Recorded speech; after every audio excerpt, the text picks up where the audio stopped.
আজকে যে বিষয়টা নিয়ে আলোচনা করব সেটা হচ্ছে একটা খুব গুরুত্বপূর্ণ দিক সাধনার ক্ষেত্রে, যে সাধনাতে শক্তি লাভ হয় কিনা, প্রমাণ কি, যে শক্তি যে লাভ হয় তার তো প্রমাণ থাকতে হবে। সেটার প্রমাণ কি? তাহলে আর সাধনাই বা লোকে করবে কেন যদি কিছুই প্রাপ্তি যদি না থাকে? তাহলে সময় নষ্ট করে লাভ কি? সাধনাতে সত্যিকারের শক্তি লাভ হয়। আমি একজন সাধক, এটা আগে আমি সবাই যেমন সাধারণ মানুষ তাদের মতোই আমি ছিলাম, এবং খুব সাধারণ সাদামাটা আমার জীবন ছিল। কিন্তু একটা সময় এরকম আসে যে আমার মনের মধ্যে সাধনা করার একটা ইন্টারেস্ট তৈরি হয়। আমি যে সময়কার লোক, তখন ইন্টারনেট ছিল না, মোবাইল ফোনও ছিল না, ফলে আহ, অত কিছু সহজে খুঁজে পাওয়া যেত না, এবং সাধনার যে বইপত্র সেভাবে পাওয়া যেত না। সে কলেজ স্ট্রিটে গিয়ে অনেক পুরনো বই টই পাওয়া যেত, কিন্তু সেই বইতে সেরকম কিছু থাকতো না। তো অনেক রিসার্চ করে, অনেক আহ, মাথা ঘামিয়ে একদিন ধ্যান করতে বসে পড়লাম।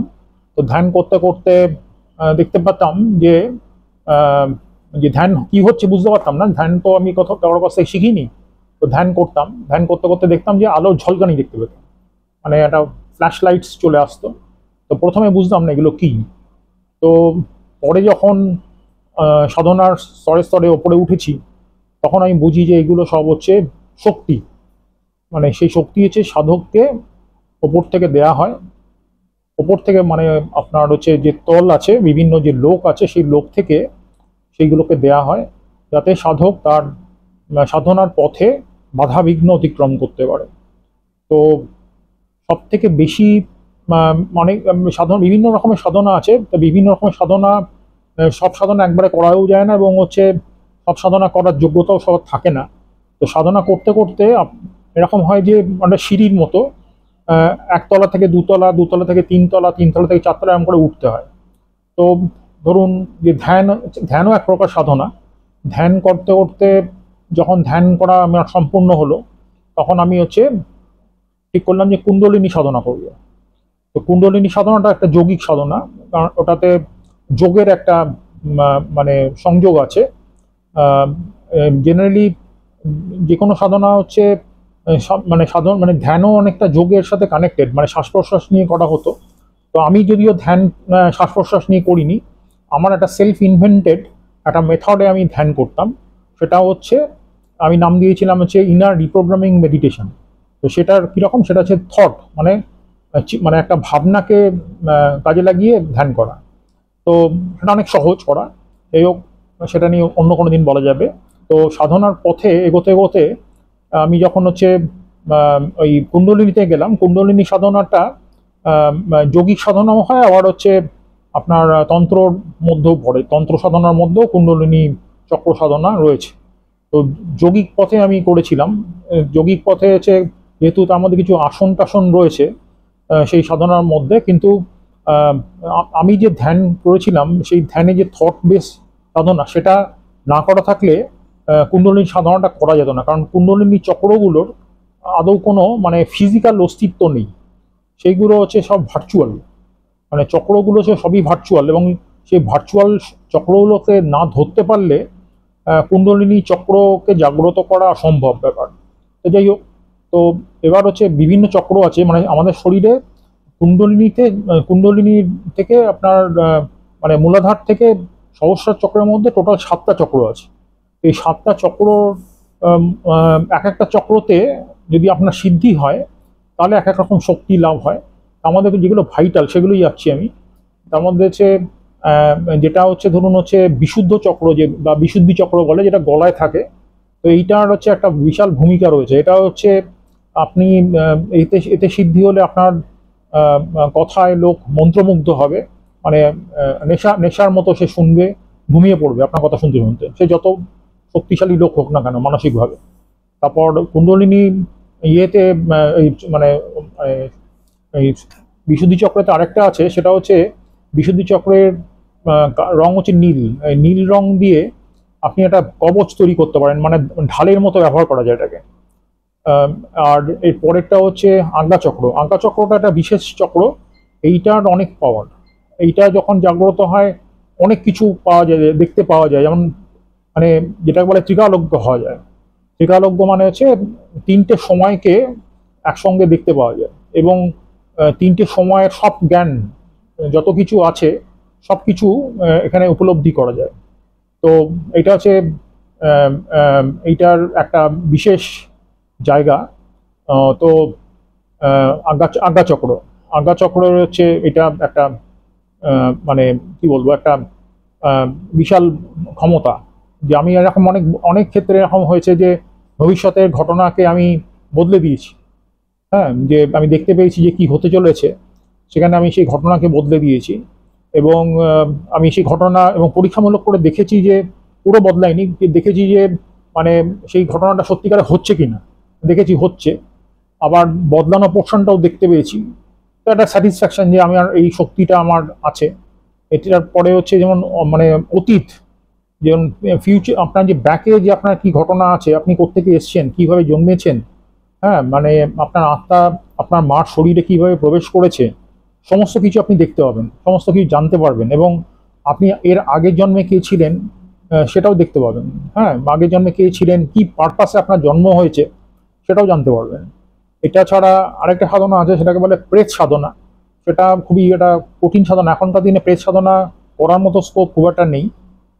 সেটা করলে হচ্ছে যদি সিদ্ধ হন সেখানে, তাহলে আপনি আত্মা বা ভূত দেখতে পাবেন, বা মানে স্পিরিট দেখতে পাবেন। স্পিরিটকে খালি চোখে দেখা যায়। তো এরকম সাধনা অনেক আছে। তারপর আরেকটা আছে সাধনা, সেটা হচ্ছে পঞ্চমকার। পঞ্চমকার সাধনার ব্যাপারটা হচ্ছে এটা, এটা করলে শিবের মতো পাওয়ার পাওয়া যায়। মানে শিব যেরকম পাওয়ারফুল, শিব তুল্য হওয়া যায় যাকে বলে।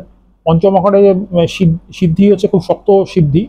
পঞ্চমকারের সিদ্ধি মানে এটা ঠিক মানে সাধনার পথে যে ধ্যান করছেন বসে এরকম ব্যাপারটা নয়। হ্যাঁ, ওখানে পাঁচটা জিনিস আছে, সবকটাই ম দিয়ে তৈরি, সেই জন্য মকার বলা হয়, পঞ্চমকার। এই সেটা আপনার, যে আপনি যখন সাধনাটা করতে শুরু করবেন বা আপনাকে করানো হবে, তখন হচ্ছে সেইগুলো হচ্ছে অটোমেটিক হবে। মানে আপনার ধরুন হচ্ছে এই প্রসেসটা অটোমেটিক হতে থাকবে। মানে এর জন্য আপনাকে কোনো দিনক্ষণের কোনো ব্যাপার নেই, হঠাৎ হঠাৎ করে সেগুলো আপনার সাথে হবে। তো এইটার পরে হচ্ছে যখন হচ্ছে শক্তি মানে অপরিসীম শক্তি হয়, মানে ম্যাজিক্যাল পাওয়ার হয়, মিস্টিক্যাল পাওয়ার হয় যাকে বলে, মানে অলৌকিক ক্ষমতার অধিকারী হওয়া যায়, যা কিছু তাই করা যায়। হ্যাঁ, শিবের মতো, শিবই হচ্ছে পরম ব্রহ্ম। হ্যাঁ, তার মতো শক্তি মানে পৃথিবীতে সবাই তো পাবে না, কিন্তু যে পাবে সে হচ্ছে মানে ক্যান ডু এনিথিং। হ্যাঁ, ম্যাজিক্যাল থিংস মানে সে করতে পারে। তো এই সাধনা করা খুব শক্ত, কারণ পঞ্চমকারের মৈথুনটা খুব শক্ত ব্যাপার। এখানে এটা যেহেতু একটা ডিজিটাল প্ল্যাটফর্ম, এখানে আমি মৈথুন সম্পর্কে বলতে পারবো না পাবলিকলি। এবার সেখানে হচ্ছে এটা সবাই করতে পারে না। মানে একজন সাধক ছিল, আহ, সে করতে গিয়ে তিহার জেলে রয়েছে এখন। আরেকজন সাউথ ইন্ডিয়ান ছিল, সেও জেলে গেছে। তো মানে সাধনার ব্যাপারটা কি, মানে একটা তরোয়ালের ওপর, তরোয়ালের দুটো দিক, একটা ভোঁতা, একটা ধারালো দিক, ধারালো দিকের ওপর দিয়ে হেঁটে যাওয়া, মানে একটু পা ফসকালে ঘেচাং ফু, মানে তখন আর বাঁচার কোনো রাস্তা নেই, একবার নরক গমন। তো যাই হোক, তো সাধনার ব্যাপারটা হচ্ছে মানে আপনি নিজেই জানতে পারবেন যে কোন সাধনাটা আপনার করা উচিত বা করতে পারবেন। সেই যে এলিজিবিলিটিটা, সেটা আপনাকে জানিয়ে দেবে কেউ। হ্যাঁ, গুরু জানিয়ে দেয়, আবার অনেক সময় হচ্ছে ওপর থেকে জানিয়ে দেয়। এবং আপনার কাছে যে শক্তিগুলো আসবে, সেই শক্তিগুলো আহ, বোঝার জন্য আপনার সেই পরিস্থিতির মধ্যে আপনাকে নিয়ে গিয়ে ফেলবে, যাতে আপনি সেই পরিস্থিতিতে সেই শক্তি উপলব্ধি করতে পারেন যে আপনার সেরকম শক্তি এসছে। হ্যাঁ, কিন্তু এটা তো অহংকারের কোনো বিষয় না। এই শক্তি হচ্ছে যেমন প্রাপ্তি আছে, শক্তির প্রাপ্তির সাথে সাথে দায়িত্বরও অনেক ব্যাপার আছে। কারণ এই শক্তি দিয়ে আহ, অসাধ্য সাধন করা যায়। আবার এই শক্তি দিয়ে হচ্ছে যদি আপনি সেগুলোকে আবার খারাপ কাজে ইউজ করতে পারেন। খারাপ কাজে ইউজ করলে মানে অসুর অসুর যারা ছিল তাদের থেকে ভয়ানক হওয়া যায়। তো মানে মানে দেবতার মতো শক্তি আপনি অর্জন করতে পারেন। তা আমি সাধনা করেই আমার যত শক্তি লাভ হয়েছে, আমি আগের ভিডিওতে যেমন বলেছিলাম যে আমি টেলিপ্যাথিক একটা পাওয়ার আমার রয়েছে, আমার কথা সবাই শুনতে পায় দূর থেকে, বা আমি তাদের স্পর্শ করতে পারি। তো এইটা সবই সাধনার ফসল। মানে এটা সাধনা ছাড়া সম্ভব হতো না। আরও অনেক পাওয়ার আছে, যেমন আমি যদি কিছু দেখতে চাই, nothing can prevent me Singh. মানে আমি যখন কাউকে দেখতে চাই, মানে আমার চোখটা অনেকটা ইয়ের মতো, একটা কি বলবো, এক্স রে মেশিনের মতো। হ্যাঁ, আমি তাকে দেখতে পাবো, মানে সব ভেদ করে দেখতে পাবো। তো মানে অদ্ভুত ক্ষমতা আমার তো। এবং যাকে দেখবো সে কিন্তু বুঝতে পারবে আমি তাকে দেখছি, মানে এরকম এরকম ব্যাপার। তো আহ, আহ, এছাড়া হচ্ছে আমার অ্যাট্রাকশন পাওয়ার প্রচন্ড বেশি। আমি যখন যেখানেই যাই, যাদের সাথেই কথা বলি, সেখানে আমি মধ্যমণি হয়ে উঠি, মানে আমি সবাইকে অ্যাট্রাক্ট করে নিতে পারি আমার কাছে। এগুলো সব একই রকম। তারপর আরো অনেক অনেক পাওয়ার আছে, সেগুলো কোনোদিন আরেকদিন বলা যাবে, এই স্বল্প ভিডিওতে তত বলা যাচ্ছে না। তো এই জন্য সাধনা করা ছাড়া কোনো রাস্তা নেই। সাধনা করে নিজেকে শক্তিশালী করুন এবং হচ্ছে জীবনকে উন্নত করুন, তাতে আপনার লাভ। অনেক সমস্যা, জীবনের প্রচুর সমস্যা থাকে যেগুলো সাধারণভাবে আমরা মেটাতে পারি না, সেগুলো কিন্তু সাধনার শক্তিতে মেটানো সম্ভব। মানে আমি আমার জীবনে দেখেছি, আমার জীবনে এত কিছু ঝামেলা, হ্যাঁ, মানে এত শত্রু, তা সত্ত্বেও আমি হচ্ছে ইন ওয়ান পিস, আমি আমার জায়গায় বসে রয়েছি। আমাকে তার জন্য কিছুই করতে হচ্ছে না, মানে কেউ আমার কোনো ক্ষতিই করতে পারছে না। মানে বহু চেষ্টা সবাই করছে, কিন্তু কারো কিছুই কিছু হচ্ছে না, সবই ব্যর্থ হয়ে যাচ্ছে। তো এটাই হচ্ছে ব্যাপার, যে হচ্ছে এই জন্য আমাকে কোনো তন্ত্র ক্রিয়াও করতে হচ্ছে না যে কাউকে থামানোর জন্য বা কাউকে মারার জন্য। মানে আমার পিছনে যে বেশি লাগে সে অটোমেটিক মরে যায়। হ্যাঁ, মানে আমাকে কিছু করতে হয় না। মানে আপনি যদি হচ্ছে সাধক হন, এবং হচ্ছে সাধক কিন্তু গৃহে থেকেও হওয়া যায়। আমার পূর্বপুরুষ ছিল একজন, তিনি হচ্ছে নাগ মহাশয়, বাংলাদেশের লোক। তিনি হচ্ছে রামকৃষ্ণ দেবের গৃহী সন্ন্যাসীদের মধ্যে প্রধান ছিলেন। তাকে ওয়াকিং শিব বলা হতো, চলমান শিব বলা হতো, ইয়ে বলতো বিবেকানন্দ বলতো যে উনি হচ্ছে চলমান শিব। তো সেই আমার পূর্বপুরুষ ছিলেন উনি একজন। তো আম, আম, তো তিনি তো গৃহী ছিলেন, গৃহী সন্ন্যাসী। তো সাধনা করতে গেলে যে মানে সব ত্যাগ করে উদম হয়ে নাগা সন্ন্যাসী হতে হবে এরকম কোনো মানে নেই। সাধনা করতে গেলে ঘরে থেকেও করা যায়, ইচ্ছে থাকতে হবে। এবং হচ্ছে আপনি এটা আমাদের সাধনার গ্রুপ, আমি এটা বানিয়েছি, কারণ সেখানে সাধনা নিয়েই চর্চা হওয়া দরকার। অনেক রকম সাধনা হয়, অনেক রকম সাধনা করা যায়। নিজেকে শক্তিশালী করুন, হ্যাঁ, তাতে আপনাদের জীবনকে উন্নত করুন, বিভিন্ন রকমের সমস্যা থেকে মুক্ত হবেন সাধনা করতে গেলে। কিন্তু সাধনাটা শিখতে হবে, না শিখে করা যাবে না। গুরু ছাড়া সাধনা করা যায় না। হ্যাঁ, আমার কোনো গুরু ছিল না, আমার সময় আমি কোনো গুরু পাইনি। হ্যাঁ, কিন্তু আমার গুরু আমি নিজে নিজেই শিখেছি, এবং যা পেয়েছি সব আমি নিজেই পেয়েছি। মানে আমি কোনো মানে ধরুন হচ্ছে কালীরও পূজারি নই, তারারও পূজারি নই, শিবেরও পূজারি নই। হ্যাঁ, আমি প্র্যাকটিক্যালি হচ্ছে নাস্তিক। হ্যাঁ, কিন্তু আমি সবাইকে দেখেছি, আমি এদের সবাইকে দেখেছি। আমি যাকে দেখতে চেয়েছি, আমি যদি কালীকে বলি এখন এখানে আসতে, কালী চলে আসবে। বা তারাকে বলি এখানে আসতে, তারা চলে আসবে। দুর্গাকে যদি বলি এখানে আসতে, দুর্গা চলে আসবে। এটাই সাধনার শক্তি। মানে আমার কথা দেবতা দেবীরা ফেলতে পারে না। হ্যাঁ, আপনি যদি সেই রকম শক্তিশালী হন, তাহলে সাধনা করলে সেই শক্তিতে আপনি যে কোনো দেবতা দেবীকে আহ্বান করতে পারেন, এবং তারা আপনাকে এসে দেখা দেবে। এটাই হচ্ছে শক্তি। মানে এমনি এমনি দেবতা দেবীকে দেখা যায় না, এমনি আপনি দেখতে চাইলে দেখতে পাবেন না, ওই মূর্তি নিয়েই বসে থাকতে হবে। কিন্তু সত্যিকারের দেবতা দেবীকে দেখতে গেলে সাধনা ছাড়া কোনো রাস্তা নেই। যাই হোক, আজকে অবধি থাকুক, আরেকদিন একটা নতুন ভিডিওতে দেখা হবে।